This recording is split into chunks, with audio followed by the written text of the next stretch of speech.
Hey everyone, and welcome back to the channel. Today, we are diving into something super practical, especially for anyone in the medical field, studying audiology, or just curious about how we hear.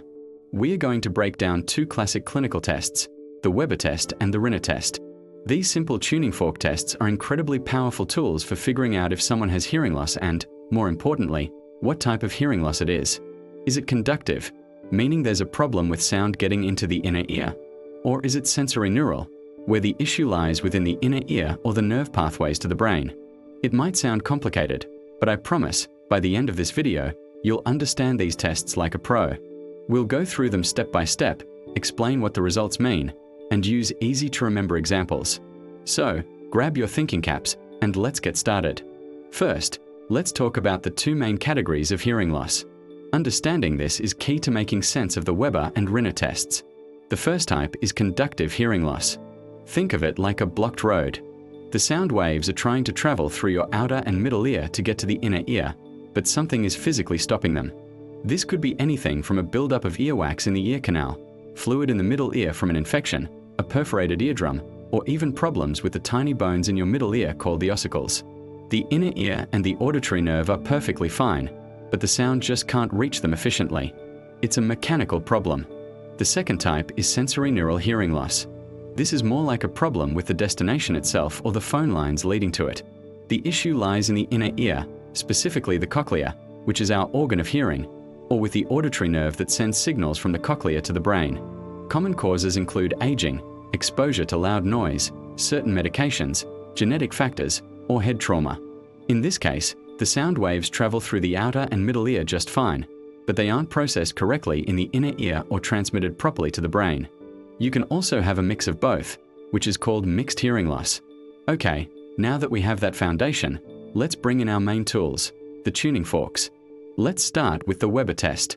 This test is all about lateralization, which is a fancy way of asking which ear hears the sound better. For this test, you'll typically use a 512 Hz tuning fork. Why 512 Hz? It is a good middle ground frequency that is less likely to be felt as a vibration and is in the speech frequency range. So, you strike the tuning fork gently on your elbow or the back of your hand to make it vibrate. Then, you place the base of the vibrating tuning fork firmly on the midline of the patient's head. Good spots are the center of their forehead, the top of their head, or even their front teeth if they're comfortable with it. The key is that it has to be right in the middle. Now, you ask the patient a simple question: where do you hear the sound? In a person with normal hearing, the sound should be heard equally in both ears, or they might describe it as being in the middle of my head. This is a normal Weber test. Now, what if the sound lateralizes, meaning they hear it louder in one ear? This is where it gets interesting. If the patient has conductive hearing loss in one ear, let's say the right ear, they will actually hear the sound louder in that right ear. This might seem counterintuitive, right? Why would the bad ear hear it better? This is because of something called the occlusion effect. The blockage in the right ear stops ambient room noise from getting in and masking the sound from the tuning fork, which is traveling directly to the cochlea through bone conduction. So, the bone-conducted sound has less competition in the deafened ear, making it seem louder. On the other hand, if the patient has sensorineural hearing loss in their right ear, the sound will lateralize to the good ear, the left ear. This makes more sense. The inner ear or nerve on the right side isn't working properly, so it can't perceive the sound as well, even when it's delivered directly through the bone. The healthy left ear picks up the signal loud and clear, so the brain perceives the sound as coming from the left. So, to summarize the Weber test, if the sound goes to the bad ear, it's likely conductive hearing loss. If it goes to the good ear, it's likely sensorineural hearing loss. Simple, right? But the Weber test alone doesn't give us the full picture. It tells us there's an asymmetry, but we need another test to confirm the type of hearing loss in a specific ear. That's where the Rinne test comes in. The Rinne test is designed to compare air conduction with bone conduction in a single ear. Air conduction is the normal way we hear. Sound waves travel through the air in our ear canal to the eardrum. Bone conduction is what we just used in the Weber test, where vibrations travel through the bones of the skull directly to the inner ear, bypassing the outer and middle ear. In a person with normal hearing, air conduction is more efficient than bone conduction. This means we hear sounds better through the air. The Rinne test checks if this is true for the patient. Here's how you do it. Again, you use your 512 Hz tuning fork. You strike it and first place the base on the mastoid process, which is that bony bump you can feel right behind the ear. This tests bone conduction. You ask the patient to tell you when they can no longer hear the sound. The moment they say they can't hear it anymore, you quickly move the tines of the still vibrating tuning fork about an inch from their ear canal, without touching them. This tests air conduction. Then you ask, "Can you hear it now?" Let's interpret the results. If the patient can hear the sound again when you move the fork next to their ear canal, that means air conduction is better than bone conduction. We call this a positive Rinne. This is the normal result.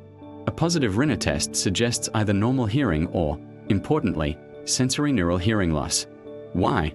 Because in both cases, the air conduction pathway is still more efficient than the bone conduction pathway. The hearing is reduced overall in sensorineural loss, but the ratio remains the same. Now, what if the patient cannot hear the sound after you move it from the mastoid process to the ear canal? This means their bone conduction is better than their air conduction. We call this a negative Rinne. This is an abnormal result and is the classic sign of conductive hearing loss in that ear. The sound is blocked from traveling through the ear canal and middle ear, so air conduction is poor. However, the inner ear is fine, so when you put the fork on the mastoid bone, the sound bypasses the blockage and is heard loud and clear through bone conduction. So let's put it all together with a couple of clinical scenarios. Imagine a patient comes in complaining of hearing loss in their right ear.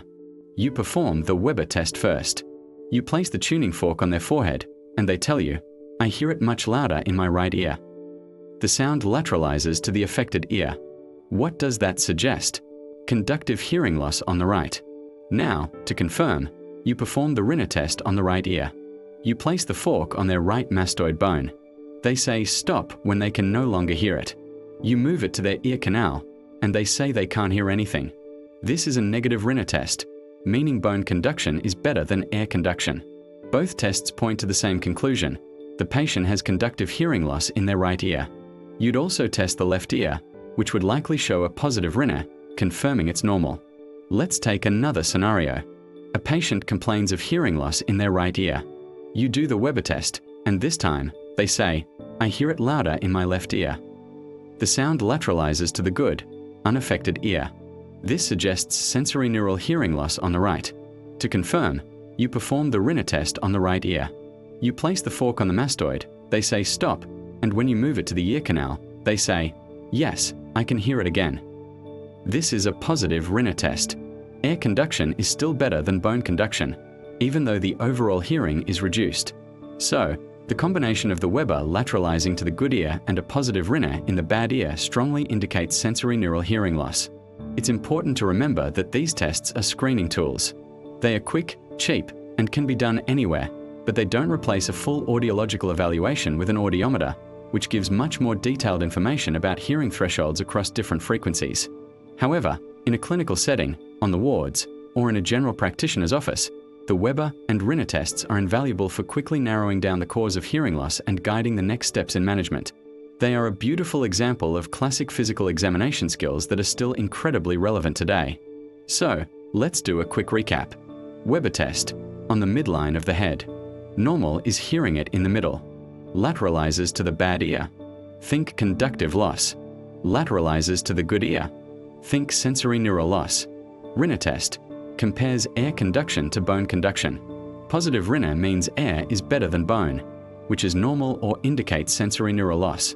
Negative Rinne means bone is better than air, which indicates conductive loss. By using these two tests together, you can piece together the puzzle of a patient's hearing loss with a surprising degree of accuracy. Thank you so much for sticking with me through that deep dive into the Weber and Rinne tests. I hope you found it helpful and that it cleared up any confusion you might have had. If you enjoyed this video and learned something new, please give it a thumbs up and don't forget to subscribe to the channel for more content like this. Let me know in the comments if you have any questions or if there are other medical topics you'd like me to cover. Stay curious, and I'll see you in the next video.